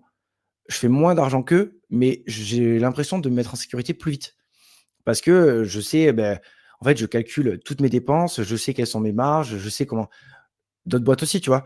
Mais c'est con, mais quand tu as cette vision d'investisseur de, OK, combien je gagne, combien je dépense, combien j'épargne sur ma société, combien je peux me permettre d'investir, combien j'ai besoin en fonds de roulement et que tu fais pareil sur ton perso, vu que tu sais absolument tout ce qui se passe dans ta vie financière, bah, tu es encore plus en sécurité et c'est un peu, le b.a-ba, je trouve, de l'investisseur. C'est pour un salarié, combien tu gagnes, combien tu dépenses, combien tu épargnes et à partir de cette épargne-là, combien tu investis par mois, tu vois? Et si tu regardes les 2 chiffres que tu investis, bah, sur un montant un tout petit peu inférieur à ce que tu épargnes par mois, bah, il peut rien t'arriver, tu vois? Enfin, c'est Je c'est suis je suis complètement d'accord avec toi. Je pense que moi, ça m'aide beaucoup et je sais que ma chérie, des fois, elle est en stress par rapport à l'argent, tu vois? Parce que des fois, je fais la blague, je lui dis: «On n'a plus assez d'argent», tu vois? Je dis: «Non, les comptes sont», tu vois? Quand elle me parle de nouveaux achats et elle aime pas trop que je fasse des blagues là-dessus. Mais souvent, ce que je lui dis, c'est, les je comptes lui sont dis: «En vides. fait, pour se rassurer d'une dépense», parce que j'ai l'impression que des fois, les dépenses, tu sais, une relation un peu bizarre avec les produits. C'est-à-dire, tu te dis, «Je craque, allez, j'achète un truc, je craque, je sais que c'est pas bien, mais je le fais quand même et tout», tu vois? Et en fait, moi, j'ai plus du tout ça parce que j'ai une bonne vision, tu vois, de mon patrimoine en moyenne et donc je sais que quand je fais un achat, je sais à peu près comment ça rentre et quel impact ça va avoir sur mes finances et je trouve que ça, c'est génial parce que du coup, tu peux même te créer des règles pour savoir ce que tu peux acheter et ce que tu peux pas acheter, tu vois? Parce que c'est ça, en fait, la vraie question quand tu es face à des dépenses, tu vois, c'est de te dire: «Est-ce que c'est raisonnable? Est-ce que c'est pas raisonnable?» Bah, en fait, c'est pas forcément en fonction du produit ou de la valeur que tu vois, c'est en fonction de toi, de ton taux d'épargne, de tes objectifs et cetera, quoi. Et c'est là-dessus où, moi, je suis content parce que maintenant, je sais que, voilà, je me dis: «OK, là, je sais que je peux dépenser, là, je sais que c'est trop». J'ai l'impression qu'en en remettant à jour comme ça régulièrement mon patrimoine, je sais quand quand je commence à dépasser, tu vois, que mon taux d'épargne il commence à Ouais, baisser, que je vois que mes dépenses elles montent en flèche par rapport à la moyenne, je sais que là je suis en train de dépenser trop. Alors que je m'en serais pas rendu compte en effet si j'avais pas ce suivi. Tu sais, on dit qu'il y a de l'inflation, mais en fait l'inflation elle est très différente en fonction de chaque personne parce que l'inflation elle dépend des types du produit que tu achètes. Si tu fais tes courses chez Lidl ou Carrefour, tu n'auras pas la même inflation. Si tu travailles, si tu travailles pas, tu n'auras pas la même inflation. Si tu utilises un vélo pour te transporter ou une voiture, si tu es fumeur, non fumeur, si tu habites à Paris ou en Picardie. Et donc en fait cette inflation elle veut rien dire. Et c'est pour ça que je trouve ça intéressant de la mesurer en regardant concrètement comment toi, tes dépenses, elles augmentent dans le temps. Si tu as des enfants, si tu n'as pas d'enfants. Et je pense que quand tu as un peu mieux cette notion-là et que tu sais exactement combien tu as besoin pour vivre, bah, c'est aussi comme ça que tu fais tes calculs. Parce qu'il y a beaucoup de gens qui disent oui, franchement, moi, 1500 euros par mois, je vis. Mais si on regarde bien leurs dépenses, en fait, ça se trouve, ils ont dépensé 2500, tu vois. Et donc, ouais. c'est ça aussi qui est intéressant, c'est de connaître vraiment le vrai chiffre que tu as besoin pour vivre. Et c'est un chiffre qui va évoluer évidemment avec le temps. Et tu verras la joie, de faire tes calculs avec, ton nom propre et ta société liée, de manière différente. Parce que moi, ça a tout changé, hein. Genre avant, j'avais tout en nom propre avec la kiné où, bah, en fait, j'avais, mes rentrées et mes sorties et j'avais, mon épargne à la fin. C'est un peu le système que tu as toi aujourd'hui, à Maurice. Mais quand tu as ta société, ce que tu te verses avec ta société, tu dois, enfin, tout séparer, en fait, les calculs sont quand même plus compliqués. Mais je suis, entièrement d'accord avec toi. À partir du moment où tu le sais, tu t'évites Ah, en tout cas, même si tu prends des mauvaises décisions, tu as toujours les chiffres qui vont venir te rappeler et te mettre une petite nuquette là, en mode, tu as fait le couillon, tu vois? Et mais moi j'ai remarqué un truc aussi, le fait d'être investisseur et d'avoir fait tout ce travail d'épargne et justement de finances personnelles, de bien veiller à ça, même si aujourd'hui je gagne mieux ma vie qu'avant, je m'autorise rien du tout. Genre, je m'autorise très peu de choses, j'ai toujours ce: «Putain, c'est cher quand même», tu vois? J'ai pas encore, débloqué un peu l'état d'esprit et peut-être d'abondance, tu vois? Ou genre en mode, bah, j'ai les moyens. Genre, ça y est, j'ai les moyens, tu vois? Mais je suis bloqué. J'ai trop du ah, mal. en vrai, moi aussi, hein, ça reste un combat, tu vois. Je suis un peu en mode. Je reste quand même dans l'abondance et je me fais souvent plaisir, mais je sais aussi arriver à ralentir quelquefois. En fait, souvent, moi, le truc que je fais, c'est que quand il y a un truc qui me fait envie, il y a quasiment rien que je m'autorise pas à acheter. Mais par contre, je me dis toujours, attends un petit peu et regarde si dans 30 jours, ça te fait toujours envie, tu vois. Regarde si c'est vraiment un essentiel à ton bonheur. Et des fois, c'est des choses simples qui font le bonheur et t'as pas forcément besoin de dépenser ce produit-là, tu vois. Donc après, je pense qu'il faut pas le pousser dans l'extrême parce que sinon, tu n'achètes plus rien et tu dis toujours, Oui, oui. je pourrais investir ça en bourse. Mais moi, c'est un peu comme ça que je le vois aussi. C'est que je me dis, OK, par exemple, je veux envoyer, je sais pas, je veux mettre 75% de côté. Une fois que j'ai atteint ces 75%, bah, tout ce qui dépasse, tu vois, c'est de l'argent que je peux dépenser aussi. Donc ça peut t'aider, tu vois, en te disant, voilà, j'ai atteint l'objectif, donc ce qui dépasse, ça fait plaisir, tu vois. Se fixer un peu des limites, Ouais. ça te Mais permet après, je pense de, qu'en je fait, trouve. c'est même, au-delà de ça, c'est juste le fait que, cette nouvelle activité, elle est assez récente et c'est con, mais j'ai pas encore, l'idée que ça va durer dans le temps, tu vois? Je me dis, je suis encore dans le stade où en mode, putain, ça marche, mais j'ai un peu peur que ça marche plus. Il y a pas forcément de raison, tu vois? Parce qu'avec le taf que je fais, genre, je suis sérieux, enfin, je suis toujours présent sur les réseaux, enfin bref, je bosse, quoi. Donc normalement, quand tu bosses, tu as des résultats derrière. Mais ouais, j'ai pas encore passé ce stade de bon, bah, en fait, c'est bon, tu vois? Le système, il est lancé, et ça rentre et ça rentrera toujours dans quelques mois. Et du Ouais, coup, tu manques un peu j'essaie de de me di visibilité, peut-être ouais, c'est enfin, même t'as pas du de mal à te visibilité, tu projeter sur le vois? long terme. Parce qu'au tout départ, je me disais: «Bon, les prospects les plus chauds, ils vont rentrer, très vite» et ensuite, je me suis dit: «Bah, ça va forcément ralentir». Au final, ça a pas ralenti, ça a même plutôt accéléré sur certains mois, mais je me sens pas encore en sécurité financière, tu vois? Genre, je sais que je gagne bien ma vie, mais mon objectif principal, c'est déjà d'essayer de coffrer, pas mal d'argent pour me dire: «Bon, au moins, tu as sécurisé tout ça et ça y Ouais. est», tu vois? Après, tu sais, la sécurité, c'est beaucoup dans la tête, hein. Moi, j'ai travaillé Ouais, avec je des sais, ouais. entrepreneurs que j'ai aidés à scaler à l'époque quand je faisais du consulting. Je les aidais à gagner 50 000 euros par mois et les mecs, ils étaient pas bien, hein. Ils étaient en mode, c'est pas assez, il nous en faut plus. Je pense qu'ils ne se sentaient pas en sécurité. Donc, il y a aussi un truc, un vrai travail mental à faire de te dire, je serai heureux même avec moins d'argent, tu vois, je suis bien, être confiant aussi dans ses capacités personnelles à sortir potentiellement Et ça, c'est le plus important, tu vois. Je crois qu'il faut construire aussi une vraie confiance et l'argent sera plutôt la conséquence que ça. Enfin, tu vois, il y avait une expression anglaise que j'aime bien qui dit l'argent qui a peur ne fait pas d'argent, tu vois. Si tu as peur, si tu es trop dans ce truc de j'ai peur de manquer, eh ben, en fait, tu vas pas faire ce qu'il faut pour en gagner plus et pour développer tout ça, tu vois.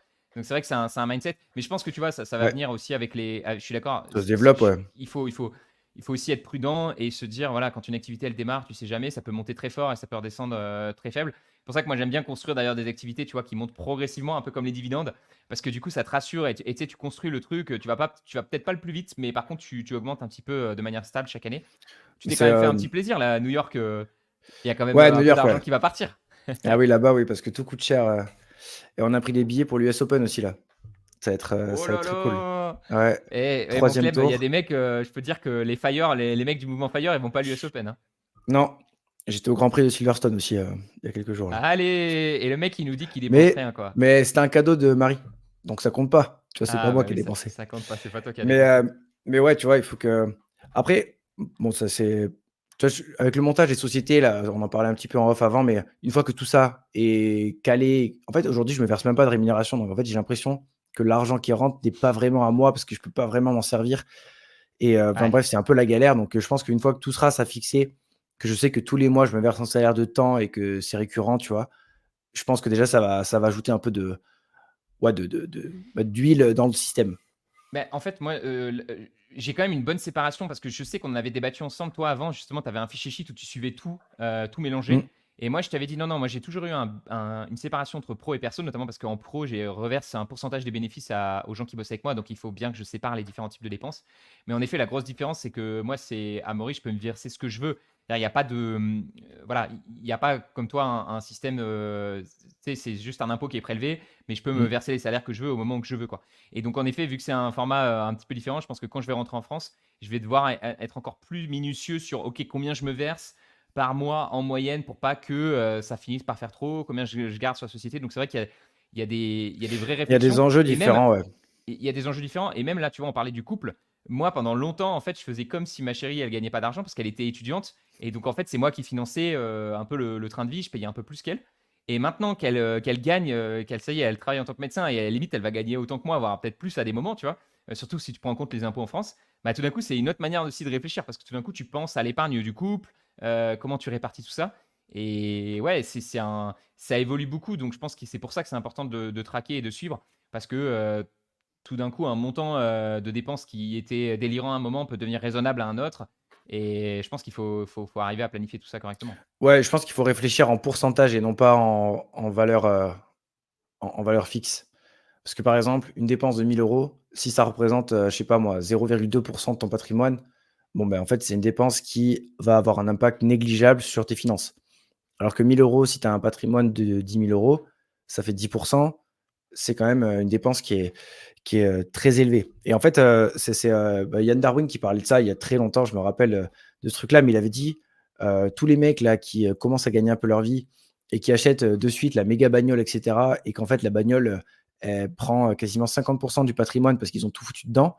Il dit: «Vous êtes des idiots» et en fait, il disait: «La voiture, c'est aller tu mets maximum 5 de ton patrimoine dedans», tu vois? Et à l'époque, je me rappelle quand j'avais écouté ça, j'avais calculé avec 5 ce que je pouvais acheter. C'était une trottinette gros, genre. Bah, c'est ça qui est compliqué avec la voiture, hein. En vrai, la voiture, le patrimoine médian d'un Français, je crois, quand il a 30 ans, c'est genre 30 000 euros. Donc, en fait, il y a des dépenses comme ça où tu fais du crédit et voilà, et c'est très dur de respecter ça. Mais je suis complètement d'accord avec lui et je pense qu'en fait, la manière dont il faut le voir, c'est qu'il faut se dire, quand tu commences à gagner pas mal d'argent, plutôt que directement acheter ce qui te fait plaisir, investir dans les actifs et c'est les actifs qui vont financer. Comme ça, tu as un cercle qui est en effet Ouais, plus un sain sur cercle le long terme. vertueux, ouais. Mais, en fait, c'est là aussi on en revient exactement, mais on fait une boucle. Mais quand tu investis dans des actifs avec, du coup, ce que tu as créé dans ta société et cetera, de là à ce que les actifs te rapportent des intérêts suffisants pour vraiment pouvoir augmenter ta rémunération et te faire vraiment plaisir, ça prend aussi du temps, tu vois? Donc c'est tout l'équilibre qu'il faut trouver entre, se faire plaisir à l'instant présent et ne pas faire, YOLO n'importe quoi et ne rien investir du tout, tu vois? Mais ouais. Ouais, c'est sûr. Après, je pense que moi, ce qui m'aide beaucoup aussi, c'est d'avoir des revenus qui ont beaucoup augmenté, tu vois. C'est-à-dire que je me souviens quand j'avais démarré, je m'étais dit, ouais, l'objectif, ça serait 10 000 € par mois, tu vois. Et en fait, je me disais, avec un 10 000 € par mois, tu peux mettre un ticket de 5 ou 6K en bourse et le reste, tu as 4 000 € pour dépenser et 4 000 €, tu te fais quand même plaisir, tu vois. Et en fait, aujourd'hui, j'ai dépassé ce montant-là. Donc après, une fois que tu dépasses ce montant-là, et je sais qu'aujourd'hui, bah, les 4000, je dépense plutôt 5, voire 6 des fois par mois.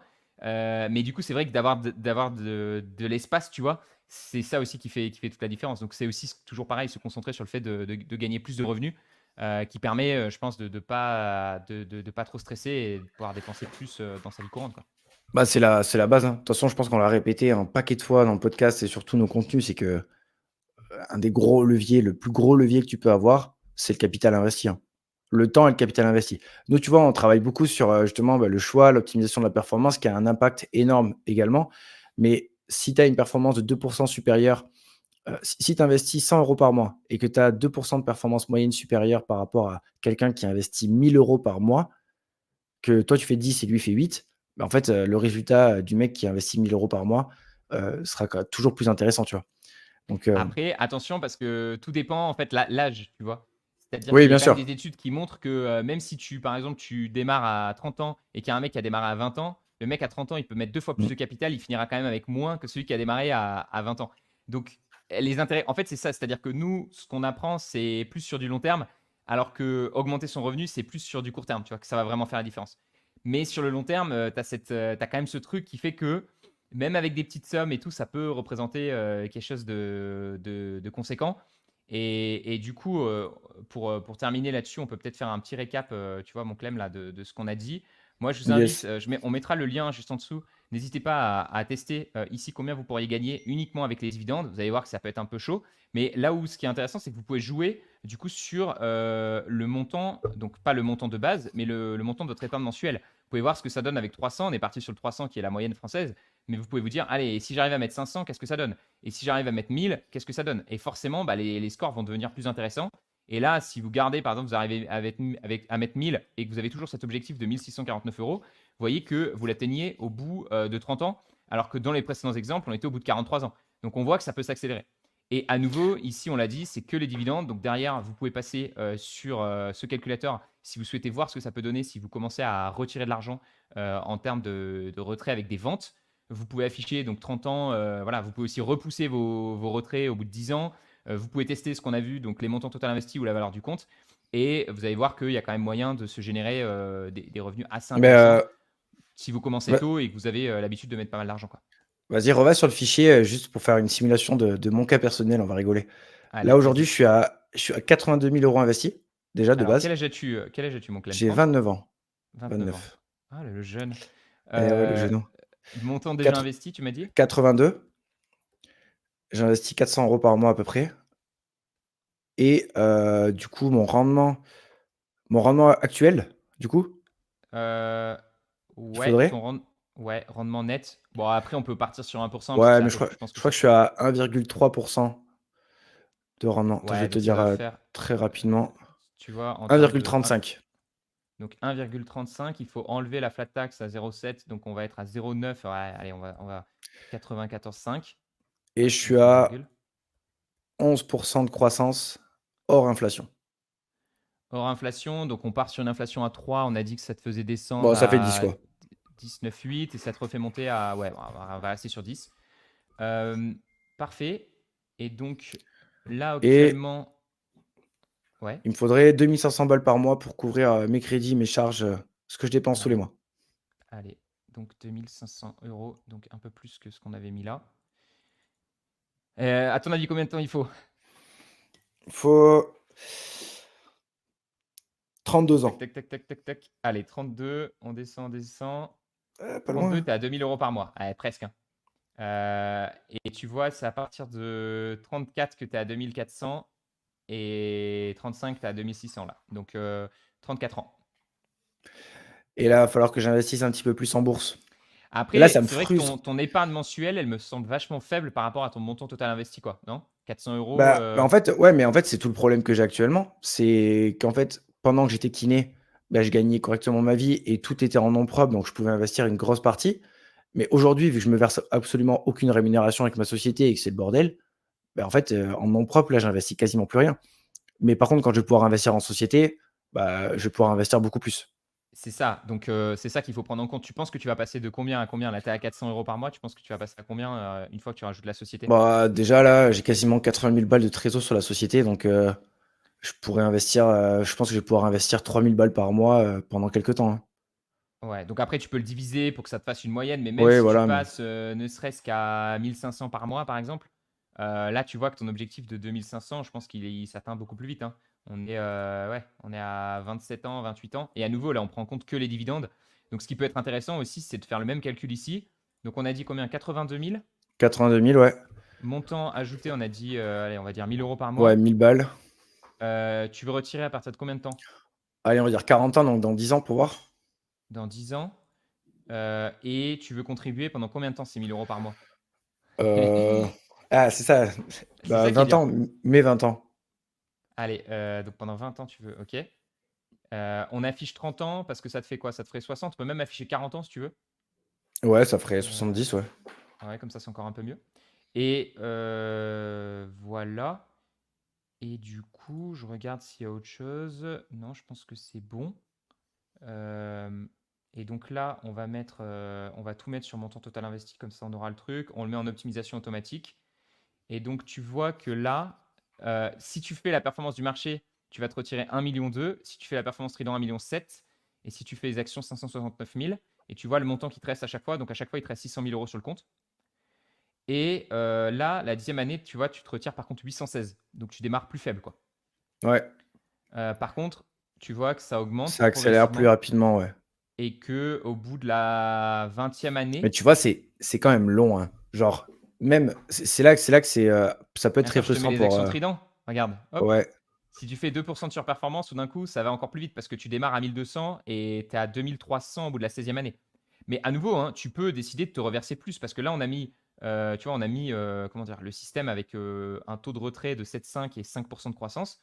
Mais tu peux aussi décider de te dire, vas-y, je vais faire que 3% de croissance et je vais me retirer, du coup, je sais pas, 8 ou même 8,5. Tu vois, tu peux vraiment t'amuser ou même 9. Tu vois, il te reste encore, là, dis-toi, il te reste 2 millions sur ton compte à la fin, hein. Donc c'est énorme. ouais. Donc ça Donc va, en ouais. vrai, attends, je vais m'amuser pour voir jusqu'où ça craque. 12% ça craque. 11% ça tient, hein. Et donc 11%, quoi que non, en fait. Ah non, excuse-moi. 11, parce que je scroll. Tu vois, et là, tu arrives direct sur des 1500 et tu vois, la croissance, elle est correcte. Je pense qu'une croissance à 3%, ça peut suffire pour combattre l'inflation, quoi. Donc il y a quand même des choses, quoi. Ouais. Mais ouais, de toute façon, il y a pas de miracle, hein. Faut bosser, investir et fermer les yeux pendant 10, 15 ans et puis ensuite on verra, tu vois? Ouais. Mais ouais, au boulot. Et on aurait pu le faire aussi pour moi, mais c'est vrai que moi, en fait, là, je me dis que le game, il est presque plié, quoi. Bah, Euh, toi, ouais, tu presque fini, hein. Enfin, Parce qu'en fini. vrai, enfin, oui et non, parce que tu vois, par exemple, là, j'ai fait le calcul. En fait, il me faudrait quand même, vu que je dépense en moyenne sur les 12 derniers mois, j'ai dépensé 6 000 euros par mois, tu vois, 5 995. Et donc, attends, mais je vais partager l'écran, ça sera mieux. Euh, hop.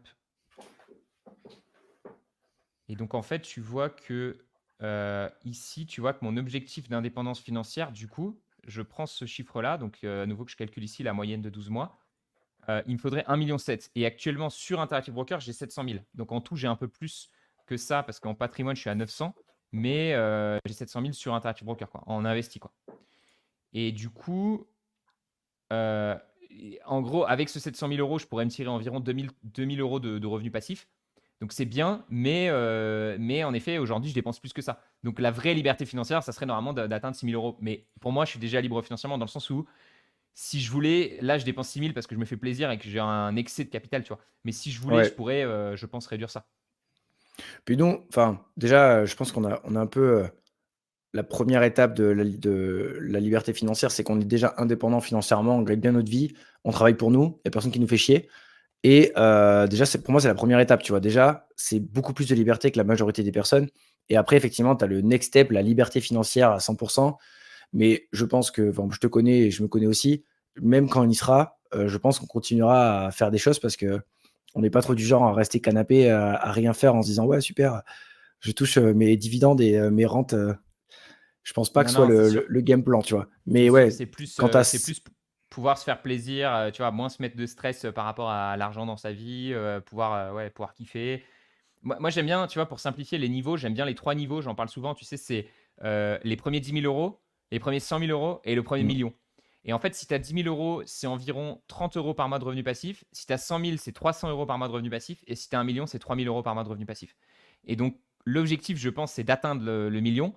Mais pour te motiver à travers les étapes, je pense que c'est très important de célébrer chaque palier. Et même les premiers 1 000 euros investis en bourse, c'est déjà génial, tu vois. Et ensuite, tu te dis, allez, go le 10 000, go le 100 000. Et ce qui est cool, c'est que il y a beaucoup de différences entre les deux. C'est-à-dire de passer de 100 000 à 1 million, il y a quand même un gros gap. Et en fait, Mmh. mais en fait, la vitesse grâce aux intérêts composés, ça peut aller plus vite que ce que tu penses. Moi, j'ai l'impression que j'ai mis plus de temps à avoir 100 000 euros que aujourd'hui à m'approcher du million. J'ai l'impression que ça s'est passé beaucoup plus rapidement, quoi. Bah, Et c'est le fameux truc où les 100 000 euros sont souvent les plus durs à aller chercher au début, quoi. moi, je peux te dire, assez précisément quand est-ce que j'ai passé les bon, faudrait que j'aille rechercher un fichier, mais si je dis pas de bêtises, j'ai passé les premiers 100 000 en, milieu 2021, si je dis pas de bêtises. Donc il y a ça fait environ 2 ans et demi, 2 ans et demi, 3 ans, Ouais. et j'ai commencé à travailler à 22 ans. Donc j'ai mis 5 ans, parce qu'ensuite mes parents m'ont donné un petit peu d'argent, mais j'ai mis quasiment 5 ans pour, on va dire grosso modo, évoluer de 50 000 euros, et j'ai mis 3 ans pour faire 100 000, 250 000. Donc tu vois, même moi, enfin, en vrai, quand tu as passé le premier stade des 100 000, enfin, c'est con, mais ça s'accélère, hein. Ouais, ouais. 100 000 Ouais, et puis liquides. t'es un peu plus tranquille. Et c'est pour ça que, tu sais, c'était Charlie Munger qui disait faut tout faire pour avoir ce 100 000 parce qu'après, Ouais. la vie est plus facile. Donc, s'il faut au début, en effet, charbonner beaucoup plus. Et moi, je sais pas si tu as ça. Moi, j'ai presque aussi ce truc-là maintenant dans mon activité pro. Je suis un peu plus tranquille. C'est-à-dire qu'avant, quand je faisais de l'entrepreneuriat, je visais quand même le succès. Et donc, des fois, le succès, ça nécessite de faire des trucs que tu n'as pas envie de faire et tu les fais quand même parce que tu te dis, mec, je veux quand même tout déchirer, quoi, tu vois. Et aujourd'hui, je suis un peu plus en mode, bah, en fait, j'ai déjà atteint ce que je voulais atteindre. Donc, j'essaie aussi de beaucoup plus prendre en compte mon ressenti personnel. Et des fois, quand il y a un truc qui permettrait de gagner plus d'argent, mais qui m'embête, bah, je vais pas le faire. Et c'est ça qui est génial en fait dans la vie, je trouve, c'est quand tu atteins ce stade aussi où t'es pas obligé de faire les investissements. Tu vois, je suis pas obligé d'investir dans l'immobilier, même si ça pourrait me rapporter plus ou Ouais. quoi que ce soit, juste parce que je me dis, bah en fait, j'ai déjà assez, tu vois. Et ce mot, en fait, quand tu as déjà assez, je trouve qu'il est ultra puissant parce que tout d'un coup, tu peux dire non en fait à des choses que tu aurais pas, que tu faites uniquement pour l'argent, quoi. Tu as le choix. T'as le choix. Quand tu as le C'est choix, voilà, quand tu as le choix du roi. c'est Bon, une on est bonne pas mal pour conclusion, mon cet Clem. épisode. Ouais, de Ouais. ouf. Tu veux nous faire un petit coup de cœur Petit coup de cœur, bah, Grand Prix, de Silverstone, la Formule 1, c'est la première fois que j'y allais. Moi, j'étais pas au Grand Prix le dimanche, et c'est dommage parce qu'il s'est passé quand même des choses assez incroyables. Hamilton a regagné depuis, ça faisait, plus de 900 jours, quasiment 3 ans qu'il avait pas gagné. Donc très cool, et j'étais le samedi, donc voir les qualifs et cetera, et c'était incroyable. En vrai, j'ai trouvé ça assez ouf, et puis bon, T'as j'étais à pas, t'as pas un Londres, peu je suis parti la, en Espagne. T'as pas un peu la frustration parce que moi, du coup, j'ai suivi la série. Je connaissais pas trop la Formule 1, mais j'ai pas mal suivi la série sur Netflix. C'est vrai que c'est assez cool. Mais t'as pas la frustration de ne pas les voir. Déjà, ça va vite, non, par rapport à la télé, non? Parce qu'en télé, des fois, t'as presque l'impression qu'ils se la Bah, traînent, alors que. ouais, mais en vrai, non, c'est Enfin, abusé. Genre les mecs qui passent dans les virages, ils sont collés au sol, mais tu te dis: «Mais comment ça passe?» tu vois? Ça, tu dis: ça passe jamais, ça passe. C'est impressionnant. Franchement, en vrai, et je suis d'accord avec toi, à la télé, tu pas l'impression. Parce que les caméras, elles suivent, tu vois? Et ouais. puis, en fait, c'est les hélicos qui suivent, donc ça fluidifie un petit peu le mouvement de la voiture. Mais quand toi, tu es assis et que tu les vois passer, ça tabasse, hein, franchement, et Et t'as pas la frustration un frustration peu. de ne pas voir tout le circuit. Par contre, tu vois que un bout du circuit, non? Ouais, en fait, bah, tu peux aller un peu où tu veux dans le circuit, et alors si, tu les vois passer à un endroit, mais ensuite tu as accès à des écrans géants un petit peu partout pour voir ce qui se passe quand même. Mais oui, c'est tu vois mieux à la télé, mais c'est pas pareil, tu vois? Tu as l'ambiance, tu as le bruit des voitures, et en fait, tu regardes la télé, toi aussi, hein, tu regardes sur l'écran géant, mais tu les vois passer. Et les gens, ils viennent en mode fan, en mode je suis pour Ferrari, ou c'est en mode tranquille, je viens juste voir Ouais, non, il y le. a des mecs, ils avaient des casquettes, mais en plus, il y a pas mal de Britanniques, tu vois? Il y a Lando Norris, il y a George Russell et Ouais. il y a Lewis Hamilton, il y en a 3. Donc les mecs, ils étaient, soit pour McLaren, soit, enfin, ils étaient assez équipés, et il y avait un campement à côté, mais gros, genre des camping-cars, des camions-cars. Genre, les mecs, ils avaient leur baraque depuis 5 jours, je pense, plantée là. dans des espèces de champs d'herbe et les mecs, ils sont là, ils font la fête, quoi. C'est la Ouais, fête. non, ouais, c'est un vrai event. Mais c'est un peu comme ce qu'avait fait Squeezie. Je pense que ça rassemble quand même pas mal les gens de Ouais. venir voir des voitures. Et puis tu dois avoir des stands tout autour, des trucs à faire. Ouais, tu as plein de merchandising, tu as des food trucks de partout. Tu peux manger, tu peux boire un coup. Et puis tu as les catégories inférieures aussi. Tu as la F2, tu as des Porsche, tu as pas que la F1, tu vois? Tu as des voitures Ok, qui tournent toute la journée. stylé. Donc Ouais, c'est une bonne voilà. expérience. En vrai, j'essaierai peut-être d'y aller une fois c'est sur Ah bah, des tu me événements dis, je viens, sportifs. hein. Toi, t'as fait, en plus, et derrière, t'as fait le tennis. Non, tu vas faire le tennis, tu m'as dit, Ouais, je l'US fais Open. le tennis en septembre. Bah, on va à New York et il s'avère que c'est pile poil les dates de l'US Open. Donc j'ai dit à Marie, ça arrivera sûrement jamais qu'on retourne à New York pile poil pendant la date de l'US Open, tu vois? Donc feu et voilà. Allez. Alors, en Tu vas vrai, aux moi, on JO? avait rajouté, en fait, c'est pareil, on avait rajouté des billets, nous, avec Clémence, quand on avait fait New York, on l'avait fait à Noël. Et déjà, elle m'avait offert une surprise. Et moi, je savais pas ce que c'était la surprise. Donc, je m'étais dit, bon, bah, je vais pas prendre des tickets pour Broadway, parce qu'à mon avis, c'est Broadway. Et en fait, c'était un tour en hélico. Donc, très stylé, mais très, très stylé, mais c'était pas Broadway, tu vois. L'hélico, d'ailleurs, je crois que c'est Oussama Hamar qui dit que c'est le moyen de mourir quand t'es riche. Et c'est vrai que quand je suis monté dans l'hélico, je me suis dit, ouais, c'est vraiment une bonne manière de mourir. Parce que le mec, il est seul. Enfin, je sais pas comment dire. Dans l'avion, tu Ah te dis, ouais, bah, quand même, il y a des boutons, le mec, il gère le truc. Là, le mec, il est seul dans l'hélico. Je me dis, mais imagine juste, je sais pas, il il a a une un petit coup de attaque, moins bien. Il a une attaque un cardiaque, il a malaise. un petit coup de moins bien, malaise. Il prend un truc dans l'œil, je sais pas, n'importe quoi. T'es mort. Genre, le mec, il a les manettes et tout. Ouais. Et t'es au-dessus des buildings et tout. Bon, bref. Et du coup, on avait remis un billet, tu vois, pour aller voir le Roi Lion. Et quand tu les payes au dernier moment, Broadway, ça douille pas mal. Et je pense qu'avec l'inflation qu'ils ont eu aux États-Unis, là, mon gars, déjà, moi, j'ai le souvenir qu'on allait dans des restos. Franchement, t'étais content. S'il y a deux, on payait moins de 100 $, t'étais content, quoi. Genre, c'était Mais délire. tout Donc le monde là, nous le dit, hein. Tout le monde nous le disait il y a 5 ans et tout le monde il y a Axel Paris là, il y a été il y a pas longtemps. ah oui. Il avait mis une story dans un supermarché. Sur le tapis, il y avait rien, il y avait 4 articles. Il a mis le ticket, 70 balles. Genre mais lui il était là, mais c'est abusé Ah non, et ouais, mais, non, non, effectivement, mais on est en train de devenir les. Tu sais, je crois que la différence, je sais plus qui c'est qui a donné cette stat, qu'il y a autant de différence entre nous et les États-Unis que la Roumanie et la France. Donc en fait, c'est comme quand des Roumains ils viennent en France, ils se disent putain, mais c'est tellement plus cher que chez nous. Bah nous c'est pareil, les États-Unis ils ont creusé l'écart de ouf avec l'inflation et tout. mais Et même pour eux, ça commence à devenir chaud, hein. Je sais pas si tu as vu les derniers résultats là, mais toutes les boîtes, McDo, Starbucks, ils sont en mode, ils n'arrivent plus à faire venir les gens dans les restaurants parce que les prix ont trop augmenté, tu vois. Et la classe moyenne américaine, au bout d'un moment, elle a pas les poches non plus infinies et c'est chaud quoi. ça dépend où tu vis quoi, tu vois? À New York, je crois que le salaire moyen à New York, moyen ou médian, mais c'est quasiment j'avais regardé, c'est quasiment 10 000 $. C'est énorme quand même. Bah ouais. Et même avec 10 000 en fait, là-bas, à New York, je pense que le prix de la vie est tellement important que tu sais que même les quartiers du Bronx et qui sont quand même des quartiers qui étaient, plus populaires et cetera, et qui étaient moins chers que les autres quartiers. Aujourd'hui, ça a été un peu déserté par, les gangstas, tu vois? Genre, ce qu'on pouvait avoir, comme image du Bronx il y a 15-20 ans parce que, en fait, c'est les gens, la classe moyenne qui va dans ces quartiers-là qui sont un peu plus populaires, mais c'est déjà tellement cher qu'en fait, ils vont là-bas, quoi. J'ai un pote qui habite à New York et je risque de dire une connerie, mais je crois qu'il m'a dit qu'il payait 800 $ par mois pour la conciergerie. Je sais pas si tu vois, c'est genre, nous, c'est le prix qu'on paye pour un appart en France, il paye pour tu sais, Ouais. juste pour l'entretien de l'immeuble.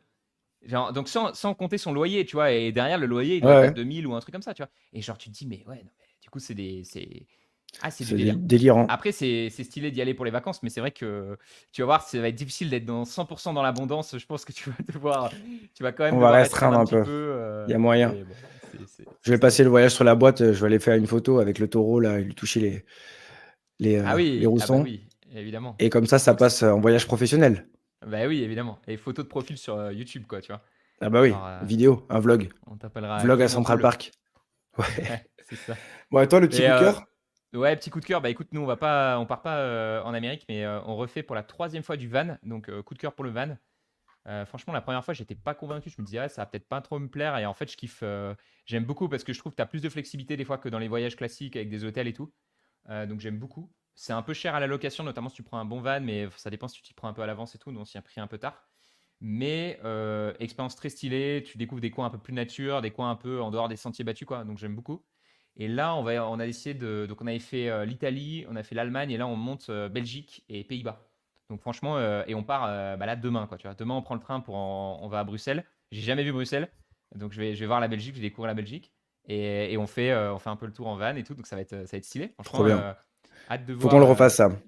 Parce que pareil, tu vois, on avait testé avec Marie, c'était nos premières vacances tous les deux quand on s'était mis ensemble.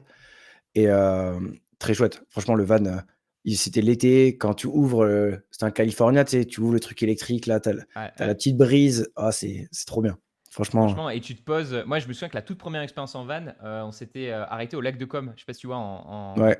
c'est en Suisse ou en Italie? C'est en En Suisse, Italie. le lac de Com. Non, c'est en Italie? Italie, ouais. Ok. Et on s'était arrêté et en fait, genre magnifique quoi. Parce qu'en fait, j'avais halluciné parce que on avait littéralement posé comment dire, la, tu sais, La petite table, la petite table et tout, et tu manges devant le lac de Com, tranquille, tu te fais des ouais, pâtes, t'es trop bien. et donc tu as l'impression d'être chez toi, et en même temps, tu sais, il y a un côté un peu, franchement, c'est cool. Et tu Tu dors plutôt bien la nuit, après, faut faire attention où est-ce que tu te gares et tout, mais il y a maintenant les applis qui te disent un peu les coins un peu sympas sur lesquels tu peux te ouais, il y garer. avait, Park Fortnite, là, qui était bien. Ouais, c'est On ça. utilisait Et ça. quand t'as un California, tu peux quand même te déplacer. C'est vrai que c'était pas un gros camping-car, donc t'as pas forcément besoin d'aller tout le temps en camping Tu et tout. Tu peux te passes, garer un sous les peu. barrières, ouais. Ouais, tu passes sous les barrières et Mais tout. nous, Donc on ouais, s'était fait douiller, bon, on va pas trop, faire durer l'épisode, mais on s'était fait douiller quelques fois quand même, hein, avec le van, hein. Genre à 7 heures du matin, toc toc, «Qu'est-ce que vous foutez là?» ah «Bah, on ouais, dort». «Eh bah non, vous pouvez plus dormir». «Eh bah allez hop, tu prends ton van, tu c'est te marrant. Nous, casses». ça nous est jamais arrivé, mais je pense que ça dépend un peu des pays Bah, c'était dans le et sud-est et je pense que ouais. là-bas, en fait, ils ont peut-être eu des abus, j'en sais rien. Mais bon, Ouais, ce qui est bien avec Park Night, c'est que tu as les avis. Donc en fait, souvent les gens, s'ils ont déjà testé un spot, ils te disent on s'est fait virer et donc du coup le spot il perd un peu en points. Donc c'est plutôt cool. Tu arrives à quand même trouver, je pense, des endroits qui font l'affaire quoi. Donc de ouais, ouf. voilà mon petit coup de cœur.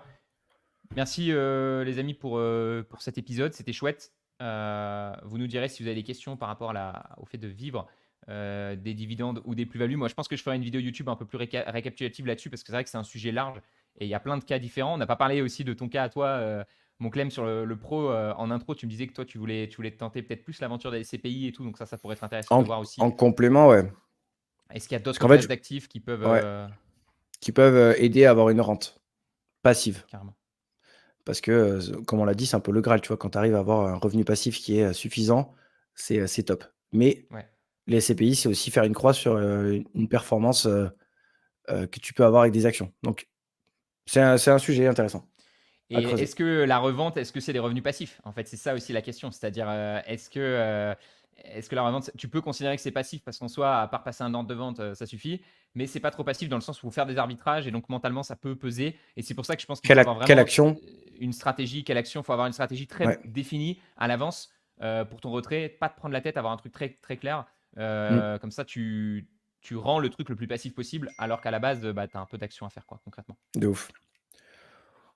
Peut-être un autre sujet de podcast plus tard, on verra. Ouais. Bon les Comme amis, en tout d'habitude, vous cas, nous dites dans les commentaires si vous avez kiffé, ouais, vous nous dites si vous avez d'autres sujets barbecue.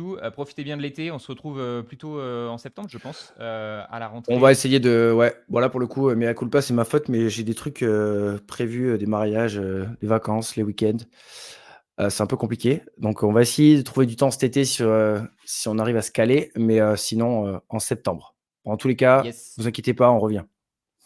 Allez, le but c'est de profiter aussi de l'été, hein, sinon c'est pas, on peut pas parler de fire et d'indépendance financière et de liberté financière si on est tout le temps en Et train de de bosser barbecue, au bureau et de barbecue. Donc on va aller faire des vrais barbecues, ça va faire plaisir. de ouf. Ciao, ciao. Ciao tout le monde.